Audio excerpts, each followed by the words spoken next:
Hey there, welcome back to another video. I am Ramona, and we're going to be talking about ghost stories this time. What is a true ghost experience? So we're going to read some of these stories. Hope you enjoy them. My experience with the paranormal is this. Ever since I was a kid, I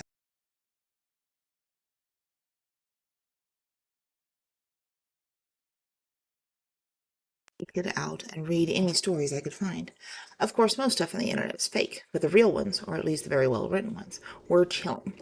My favorite and first ghost story I remember was reading about was the Brown Lady of Rainham Hall and seeing this eerie picture. You see, I've never had a substantial ghost encounter. What I mean is, I've experienced minor stuff, but it was so unremarkable that my skepticism could easily write it off. I've had a light bulb or two flicker. I've smelled the strong but fleeting scent of cigarette smoke, despite no one in my house ever being a smoker. Once or twice I've experienced that hair standing on the back of your neck and feeling like I'm being watched sensation when I'm alone and the house is too still, but that's about it. I've also been on several ghost hunts, and they were all absolutely dull. Nothing happened. I once spent 8 hours overnight at the Waverly Hills Sanitarium between 8 p.m. and 4 a.m. It even explored the famous Death Chute, and nothing. No voices, no EVPs, shadow figures, etc. Even family members I asked over the years didn't have any stories to share with me. I've had no luck getting into a real, impactful experience that made a deep impression on me. I guess some might consider that lucky, but I feel like I'm just boring, huh? So I would love to get my thrills and chills from your stories, if you feel comfortable sharing them. So here we go. That was the original question, and here we go. A few weeks after my grandmother passed from our home, I spoke to her in my sleep. My sister and I were sleeping in the living room, and she heard me talking and saw my grandmother sitting by me. She woke up, "Steph!" and told me what happened. I asked her what she was talking about. She was asking how everyone was doing. She told her she loved her, but didn't want her to see her this way, so she went upstairs. She always believed in spirits, that spirits could talk to the living in their sleep. Rest in peace, Graham. I live in an old triple-decker down the street from a military fort on the coast. One night I woke up and saw a full-body apparition at the end of my bed. It didn't move, just stood leaning at the end of the bed. I just sat there staring back, and after some time it went away, and I convinced myself it was just a bad dream. The next day I had a friend over, but we were in the living room having a beer. I told him the story, and he thought I was crazy. I did my best to convince him, and in jest he started to taunt whatever it was in the house, saying things like, "If you're here, give us a sign," in a mocking tone. His beer was a few feet away on a coffee table. Suddenly it started foaming over the top like when somebody hits the top of the bottle hard. He got white and quiet, and then left. I slept in the living room for the final 5 months of my lease. Yeah, I don't blame you there. I still get uncomfortable talking about this to this day. Didn't still feel super unfriendly, but definitely felt like it preferred I wasn't there. I had a similar experience when I first moved into my current rental. The first night I felt a presence standing next to me as I was laying in bed. Although I couldn't exactly see it, I could definitely feel it and sense where it was. It read as a young man, about 19 or 20. It was emitting so much hate and definitely wanted me out of that bedroom. I saged the whole house the next day, telling it was not welcome. Haven't had an issue since, thankfully. We lost 3 Marines on a deployment in a helicopter crash in the ocean. That night, we held a service for them on the deck of our ship. I remember standing in formation during the moment of silence and seeing 3 distinct lights orbs moving across the night sky, together in a V formation, very slowly without flickering or anything like that. They weren't shooting stars. They moved too slow. They weren't aircraft. There was no navigation lights. They disappeared together after I turned my head for just a second. No one else saw them after asking around. Still haunts me to this day, but it was definitely a calming end to that horrific day. The other day, I was at my friend's house and she asked me, "Do you remember what you saw the last time you were here?" Randomly, and I honestly had totally forgotten. A few months ago, she was having another dinner party for all of her girlfriends. It was very lovely. She lives in an old row house with, I believe, 2 or 3 stories. If I had to guess, it is probably about 100 years old. At the entrance of her home there was this long wooden staircase parallel to the dining table. The view of the staircase is partially obstructed by a wall right after the first landing in the staircase. So I'm sitting at the dining table, eating, and see out of the corner of my eye, but very distinctly, a long skirt trailing up the stairs up the landing, with a clear foot peeking out of the bottom of the skirt and some old-timey ballet flat. But there obviously was no one there. Nobody in the party was wearing a long skirt, and we would have seen her walk between the dining table and stairs, and although it was vivid, it was clearly ghostly.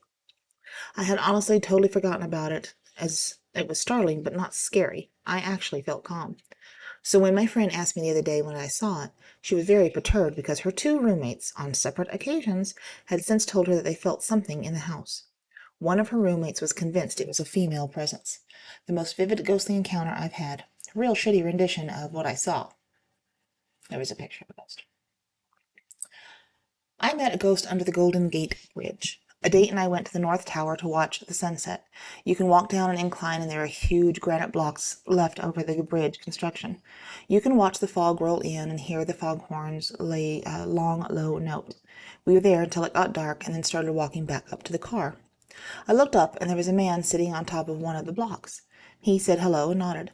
He was wearing a plaid shirt, suspenders, wool pants, and old work boots. He was smoking a scruffy old pipe, and I could see the smoke curling up from it. We talked for a minute, and I noticed that we were the last car left in the parking lot. I asked him if someone was picking him up, and he said, "I've been here a fair while. My wife and daughter will be here eventually, and we can go home together."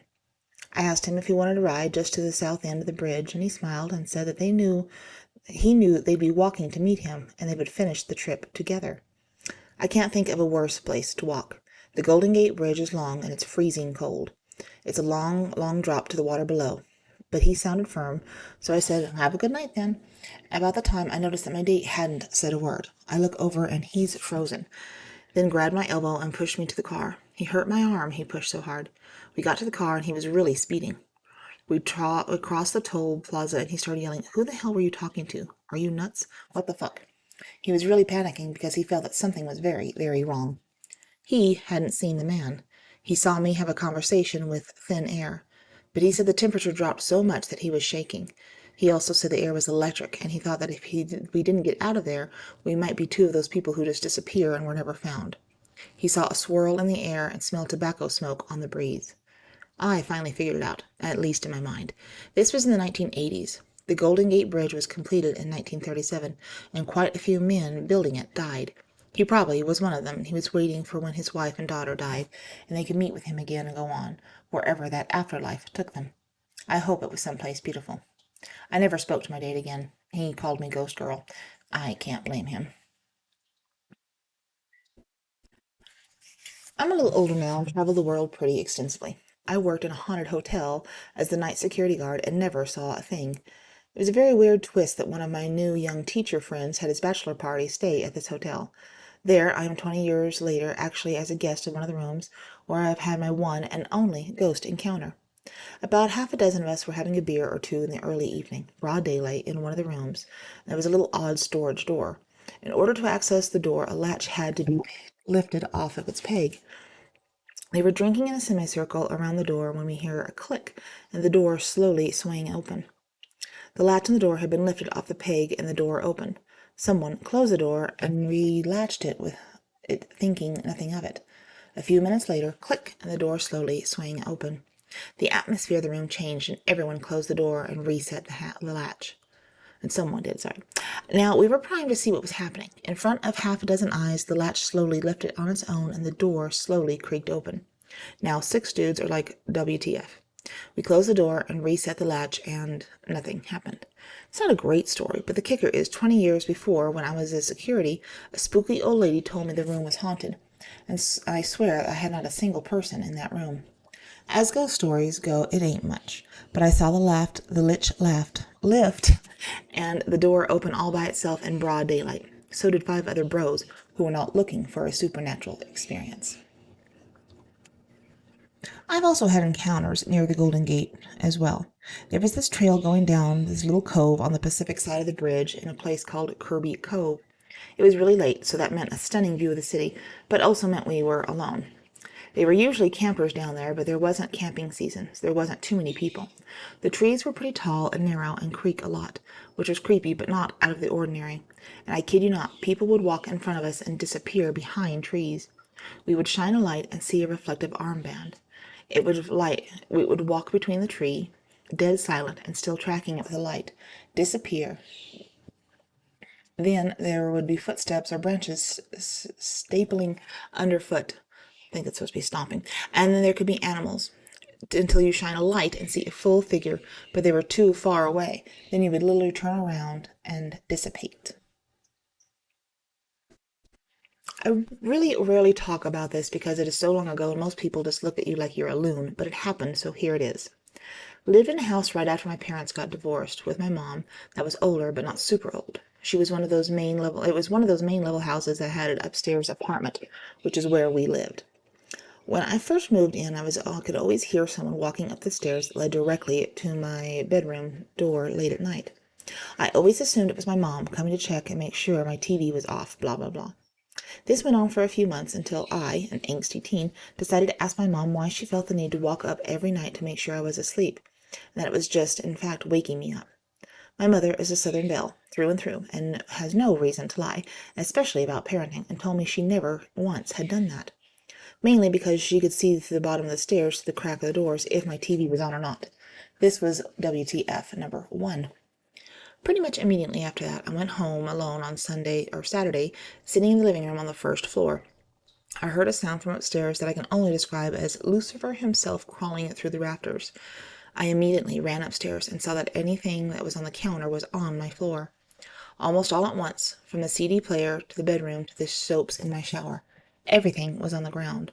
I was freaked out, so I called my dad to come pick me up and told him about what it was. When he did, he had to speak to a divorce counselor about this one, so I knew no one was taking me seriously. Finally, as an avid Ghost Adventures fan, I took up upon myself to communicate with this thing. So one night I waited until the witching hour and set up the Ghost Radar app on my iPod Touch, and got to work. I was standing in the bathroom and simply said, "If you are here, make yourself known." Immediately, my toothbrush flew off the counter so fast it hit the wall behind me. I have never been able to explain this, but even typing it gives me chills throughout my body. The house was a year-to-year rental, so we moved out a few weeks after this, and I didn't think much about it until a few years ago when me and my sister started talking about how creepy that house was around with my mom. She went on to explain to us that she fully agreed and would deter it that we were kids to quell our fears. She gave us full details of times she would wake up with a figure standing at the foot of her bed and her being paralyzed with fear. She even had an encounter where she was in the bathroom, watched her bedroom door open and shut, and a shadow stand in the corner until she closed her eyes. Ghosts are real, and if you are looking for a home in Indian Trail, North Carolina, I recommend avoiding the 3-bedroom, 3-bath in the Cascades. I died of pancreatic cancer a few years ago, and about a year before this happened.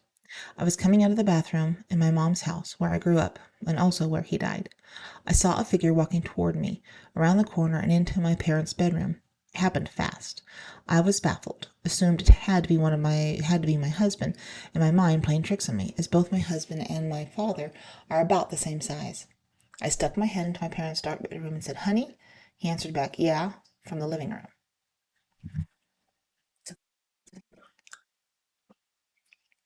Northern New Mexico is known for lots of supernatural energies and contexts, hence the name the Land of Enchantment. My family of 5 was renting a single wide trailer in Las Vegas, New Mexico. My oldest son, 9, was seeing shadows move in his room. My second son was 18 months, and he would wake up after midnight sending blood-curdling screams across the room. My wife was getting groped in the shower, and I was experiencing heart attack symptoms. A friend of my wife, who ghost hunted as a hobby, stayed in our trailer for 2 nights with cameras and microphones. He recorded and spoke to the spirit. A shadow figure would then move between rooms and the closet. He sat on the bed next to the small crew and asked who took his trailer from him. "Thieves," he answered. We found out shortly afterwards the trailer once belonged to a Meisner called Alfonso, who died of a heart attack after it was repossessed. We left the trailer within a week, and Las Vegas for good within a month. Yeah, Las Vegas, I do live in northern New Mexico myself.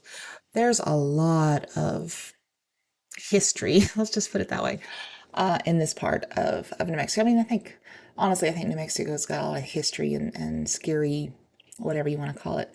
But, yeah, I can totally believe that one. Anytime we are with my deceased father-in-law's family, particularly my DH great aunt sister-in-law's sister. We take a bunch of group photos. Every single time we passed, since he passed, that's been about 20 years, there was always an orb in one or only one of the photos. We could have 3 or 4 people taking the photo from cell phones, and it happened to one of us randomly. As my daughter's sweet 16 party, we have a picture of her with her cake. When uploading photos to Facebook, it asked if we wanted to tag the other person in the photo. There was no other person. When we blew up the photo, we could see a shadow of a man holding a baby. My nephew, father-in-law's grandson, died of SIDS a few years before him, and now when I go back to look at that photo 12 years later, there is nothing there. It's very creepy, but at the same time calming, knowing he's around on special occasions, if that makes sense. Dead grandparents' old console stereo with broken record player and FM didn't work. Had books stacked on it, so it was never really messed with. I just got home from school and was in the bathroom upstairs. Heard music playing. Figured it was one of my brothers just getting home too and was watching MTV. Went downstairs and nobody was there and the TV was off. Noticed the music coming from the console stereo. Books still on it. Took the books off and opened it up. Record playing an FM stereo while selector switched was on to AM. I was a reasonable kid. Figured power surge or something. Went to unplug it and it was already unplugged. Ran out of the house as fast as I could and ran to my dad's shop at the end up the road. When we got back to the house a few minutes later, it wasn't doing anything anymore. That's a little creepy. I always used to see shadows for a split second, the kind everyone gets where you see something in the corner of your vision, but you turn and it's gone. It also really never happened in my dad's house, in certain rooms, but I never thought much about it. Put it down to either smoking the devil's lettuce or just being tired. The bit was that the first was that it was naturally in my head. I knew it was a girl. There was no indication whatsoever of it being a girl, but it was just this instinct to call her she or her.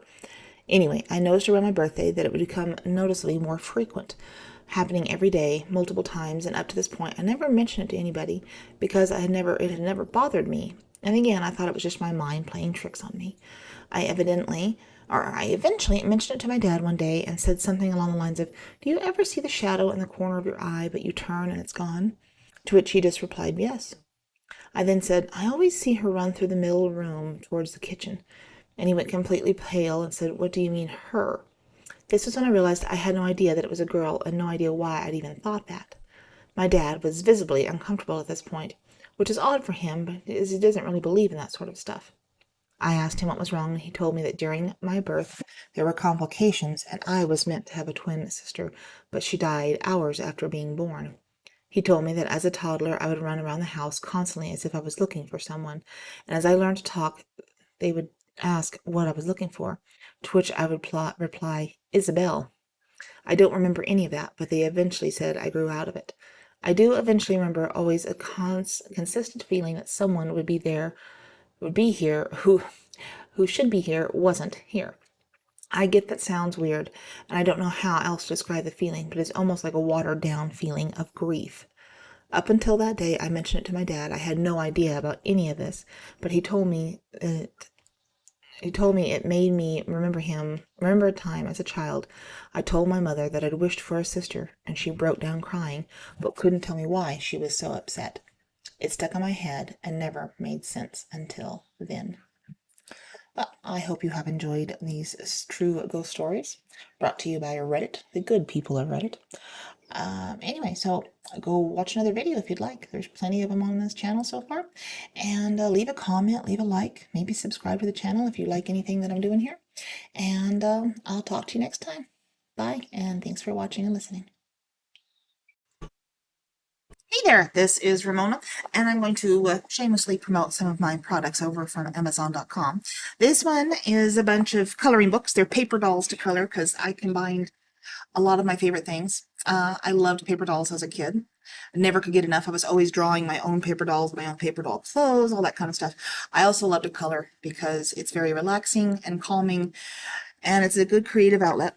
And so here we go. There's 5 in a series, volumes 1 through 5, obviously, all color coordinated because, why not? But it's over on Amazon.com called Paper Dolls to Color. And as you can see, they're all hand drawn. probably not the best formatting job I could do, but hey, I'm giving myself a B for effort. Um, all the clothes are interchangeable. There's 5 paper dolls per book, and they are named, but of course you can, change that. I just picked random names, some of them from friends and family and whatever. Um, but they're not bad. But I do love drawing clothes. I've always wanted to be, okay, not always, but there was a time I really wanted to be a fashion designer, but I don't have the skill and I can't sew except for then to put buttons on and to, do that kind of stuff. But each book has pajamas, has winter wear, has little ideas, for careers or whatever. You can do whatever you want to with them, and the fun thing is you can color them however you want.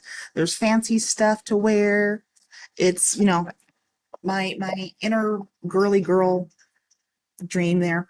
But if you are interested in coloring or paper dolls or any of that fun stuff, or you know someone who is, go take a look over on Amazon.com and maybe pick up 1 or 2. There's only 5, so it's not like it's going to break the bank. Anyway, thanks for listening to this. Sorry for the shameless self-promotion, but sometimes you got to do what you got to do. Thanks. Bye.